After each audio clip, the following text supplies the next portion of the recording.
In remote West Virginia, an enormous ear listening to deep space. The sensitivity that we have here in the Green Bank telescope, we could detect cell phones on Mars. For decades, it was a dedicated area banning radio waves, Wi-Fi, and technology that could impact observations. What brought you here? I've suffered from sensitivity to cell phones and to electricity. This week, science provided a sanctuary. Now it's threatened by creeping technology. To the Great White North, a country President Trump eyes as our 51st state. One province is looking at pulling out. I want out of Canada so bad. This week, we look at the place called the Texas of Canada, why they want to split, and just how it could remake the map of North America. The COVID pandemic put a lot of businesses out of business, and government mandates fired millions of workers. I thought that we miserably failed in lots of places in America in the pandemic response. We declared human beings non-essential based on their lawful occupations. This week, a look at an effort to protect jobs from arbitrary elimination.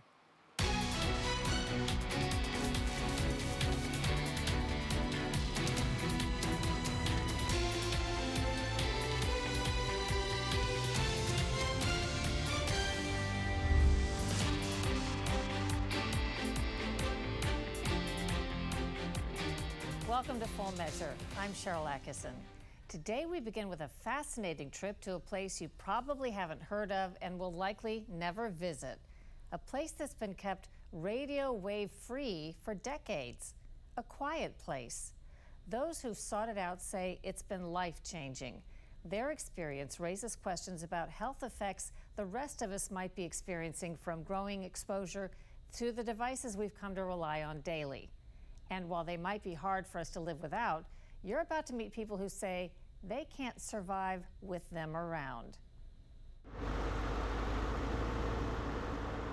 A winding mountain road leads us to Green Bank, West Virginia, a valley sheltered by mountains and so remote, fewer than 200 people call it home, which is exactly why it was chosen to locate this giant space-gazing instrument. The Green Bank telescope is the most massive moving object on land. It is a 100-meter radio telescope that collects very weak signals from outer space. Green Bank also happens to be the last place in America where, under state and federal law, you can officially escape the constant hum of electromagnetic fields, EMF, invisible areas of radiation energy produced by electricity. So we just detect radio waves right now. Anthony Remigen is director of the Green Bank Observatory. Can you simply explain a radio-free zone and what was the intent in the 1950s before there was the technology we have today? Absolutely. So right after World War II, it was decided that we needed a national observatory, and radio astronomy was just coming into its infancy given the technology of radar that was produced, during the World War II. And so Green Bank was a perfect site for that. As you can see, we're surrounded by mountains, so it was the perfect site to build one of the most sensitive radio telescopes in the world. The radio quiet zone was established shortly after that to make sure that no fixed transmitters were put in so we could really do the science and technology development that we needed for the country. Within a 10-mile radius, the West Virginia Radio Astronomy Zone, strict rules apply. No operational mobile phones on site, no microwaves, no wireless transmitters, no cordless phones, and no Wi-Fi. Wi-Fi uses radio signals to connect wirelessly with phones and other devices. It's the same type of wavelength put off by objects in space, which is why Wi-Fi can interfere with the signals scientists are trying to detect with the telescopes. We could detect cell phones on Mars. That's how sensitive our equipment is. And so if we're going to be looking at that type of signal coming from that deep in space, what we need is an area that is as quiet as possible to, really suppress the emission from basically earthbound radio transmitters. So that's why there's no cell phones allowed on site, and we don't even have microwaves on site, because that also emits radiation that we could actually easily detect when you're microwaving your lunch. And so we try to be as quiet as possible. Most might consider Green Bank's status to be inconvenient. but it's actually become a point of attraction for a small but growing number of people, estimates around 100. Hello, how are you? I'm Cheryl. Hi, Cheryl and Leah. They've moved here for relief from life's daily assault of electricity, which they say causes them everything from intense headaches to heart and brain issues. I love life. Leah Langston moved here from Nebraska 6 years ago, fleeing electric fields that she's convinced contributed to her liver failure and her organs shutting down. If I would be driving in the car and there were major power lines, I would get very anxious, and the side of my head would just feel such pressure that I knew I was having a problem. She says a specialist connected her problems to electricity. My cells have a condition that allow too much calcium inside, and that causes my cells to be like an antenna that just gather all electricity and radiation and make me sick. Causes me great pain. What did the neurologist diagnose you with? How did he explain to you what was happening? He put all the dots together and said that my various symptoms was radiation, and whether it was from electricity or the LED lights or Wi-Fi, I seemed to be sensitive to all of them.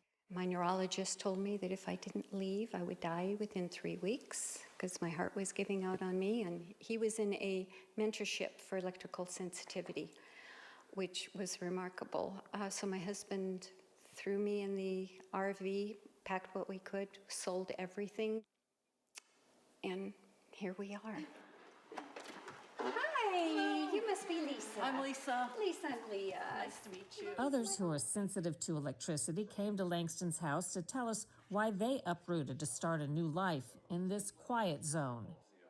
Why you're here and what brought you here? I've suffered from sensitivity to cell phones and to electricity for a while. And I was living in Brooklyn for about 10 years, and it increased. And one day I became so ill that I came here only for, I thought, a couple of weeks, and I'm still here. I've had the sensitivity for a while, and at one point it got much worse. But then our county council voted to have 5G small cell antennas in front of every home, and so then I knew that I had to leave. You just came here recently. I just came here 2 weeks ago. Well, I first became RF sensitive when they turned on 7 smart meters underneath my bedroom back in 2012. The last thing that got me here was that I finally, from magnetic fields from bad wiring in the condo, I had a heart attack. My wife and I finally decided we have to get some property here and get a house here. Our health was getting worse and worse, so finally 2 years ago we have a house here. So I work about 3 or 4 days a week from this location, helping local clients as well as for my own health. Andrew McAfee isn't just a sufferer. He's also a licensed electrician who troubleshoots houses of electrically sensitive people. You're clean? Good. Before our interview, he checked out our camera gear to make sure it wasn't emitting any signals. So what's the definition for what we're talking about today? I call it electrical sensitivity. By reducing our exposure to external sources of electromagnetic forces, we have a chance to finally be free of what's causing the disease. In fact, he says he made sure Leah Langston's home was safe for her when it was under construction. What did you do in this house as it was being built? I worked with the installing electrician to make sure that the way that the wires were shielded would be correct.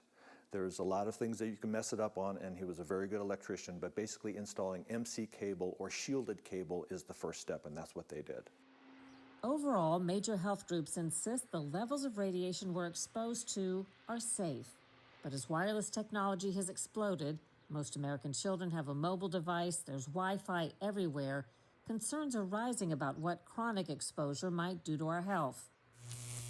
Numerous expert health groups and studies have classified as possibly cancer-causing the electromagnetic fields created by microwaves, cell phones, cell phone towers, laptops, smart devices, and other everyday tools with greatest risks to children. Other documented impacts include fertility issues, immune and genetic changes, and brain effects that can fuel depression and anxiety. Is it fair to say that some people are more affected than others because they have some other co-factor? That is absolutely 100% true.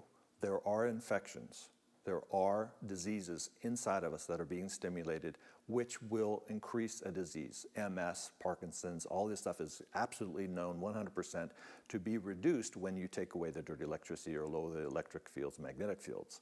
So the other component of this is, well, could everyone benefit with a lower wireless exposure? Yes, of course. Your chronic fatigue, your eye burn, your mood swings, all this blood sugar, it's all well documented. It's just, what's the cost benefit? But even in America's last legislated quiet zone, there are rumblings. Recent loosened restrictions approved by the observatory allow common Wi-Fi. The shifts say some driven by the local schools' needs. What do you have to say about that? Is that a concern? It's really a death knell to all of us who have invested in this area to have it protected. It would be very easy for city-wide Wi-Fi with emitters on every pole to then go up and be ubiquitous all over the county. I know there's requirements for them to get approval on that, but right now, nothing would stop it. Are you actively lobbying to try to stop the Wi-Fi change that's already happened or to stop future changes? What are you trying to have happen? We want to hold it right here. Leah Langston says she hopes the electromagnetic waves don't reach her remote acreage outside of town. She still has serious health problems, but says the quality of her daily life since she moved to the area is priceless. People don't understand the symptoms that they have that they dismiss for their pets, for themselves, for their children. They need to pay attention. McAfee has some advice he says anyone can benefit from. No phones in the bedrooms, turn off Wi-Fi at night, keep devices away from your head and body. Coming up, the Canadians fighting to make Alberta great again.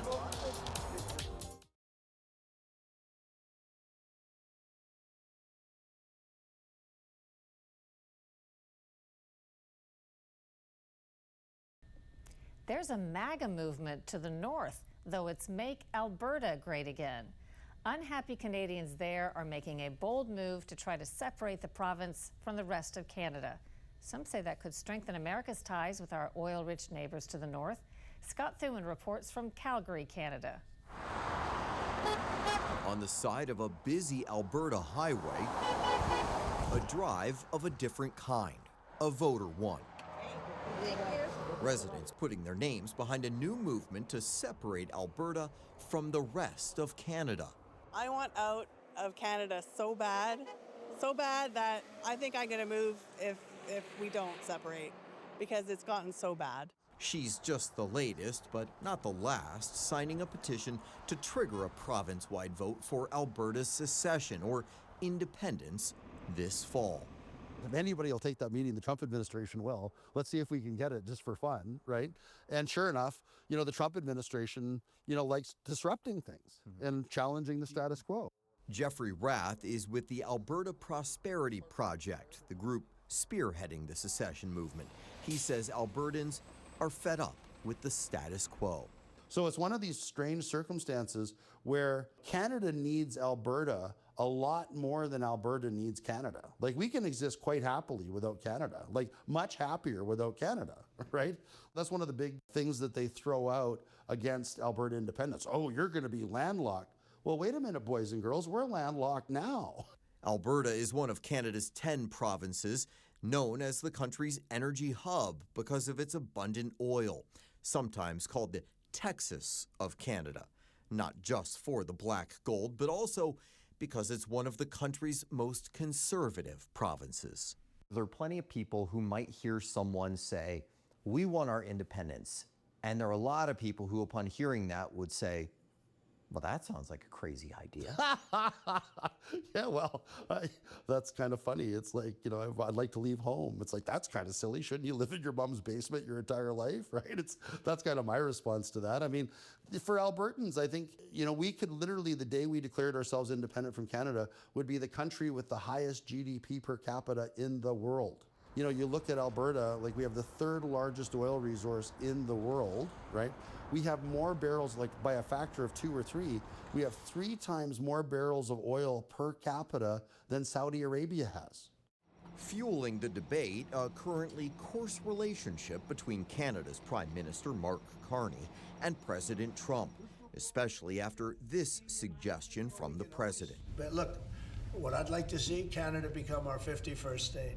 We give them protection, military protection. But Canada doesn't live because of the United States. Do you want to be part of the United States? No, absolutely not. I mean, you know, when I first went down to the States, it was kind of almost tongue-in-cheek. And of course, that garnered a lot of media attention. Highlighting the divide between the two allies, ongoing trade disputes hitting Canadian products, and a sharp drop in U.S. visits by Canadian visitors, impacting American tourism.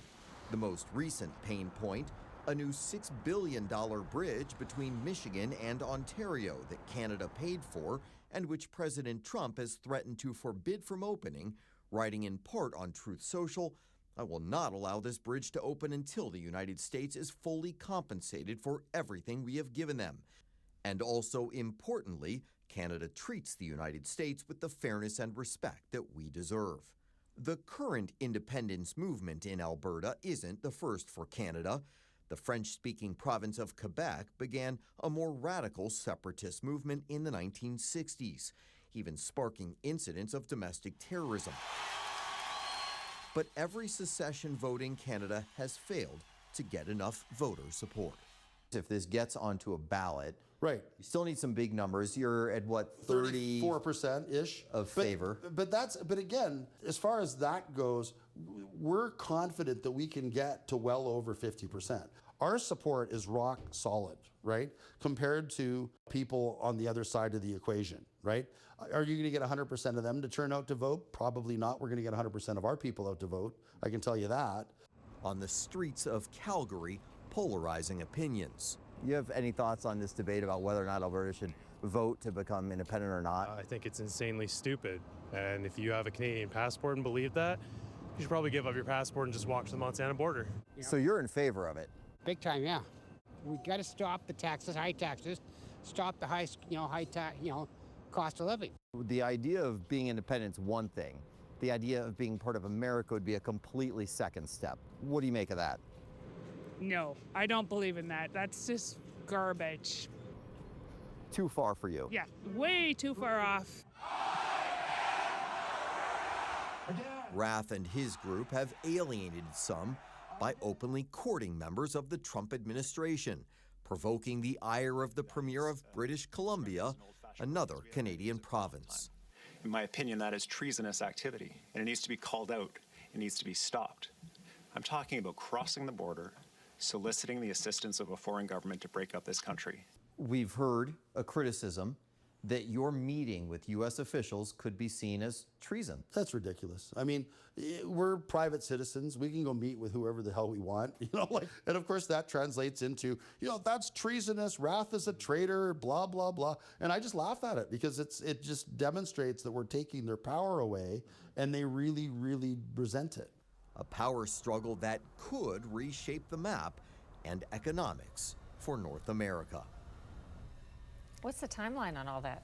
Well, the secession movement is confident that they're going to get the 177,000 signatures they need by next month's deadline. If they do that, it goes to the voters in Alberta in October, and then if they get a clear majority, then secession talks could actually begin with the federal government. Can't wait to see how that turns out. It'll be interesting. Thanks, Scott. Head on Full Measure, how one state plans to stop future government shutdowns.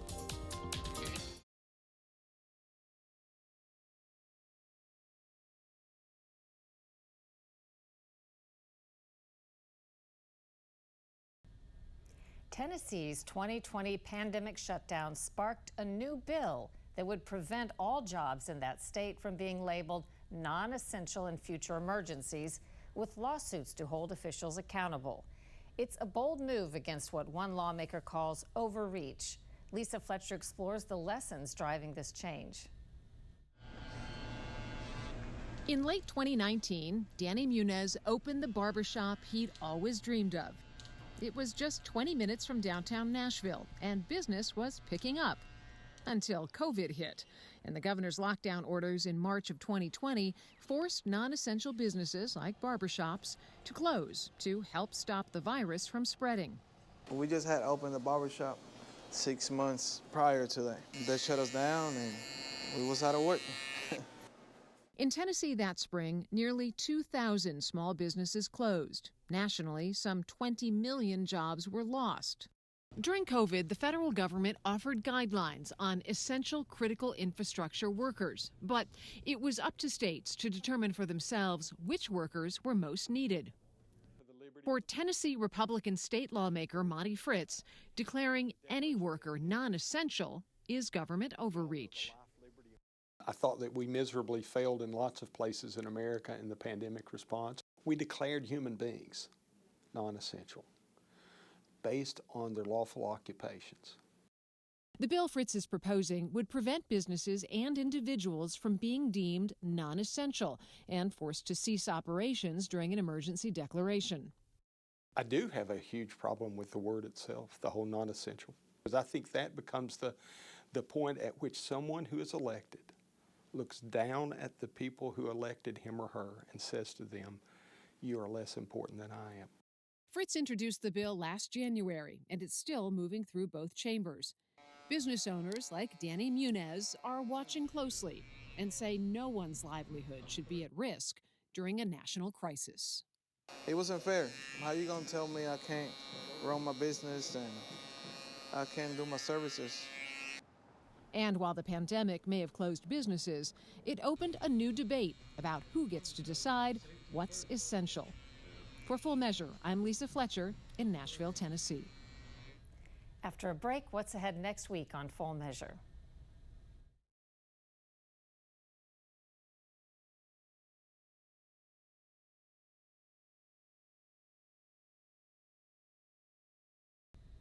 Coming up next week on Full Measure, it was once considered a clean and welcome addition to communities across America. Now it's dividing them. Data centers are needed. I won't deny that. Again, I use them every day, as do you. I also use the bathroom every day, but I don't want a waste treatment plant in my backyard. America's AI energy appetite clashing with hard realities in American towns next week on Full Measure. Until then, we'll be searching for more stories that hold powers accountable. Thanks for watching. I'm Sharyl Attkisson.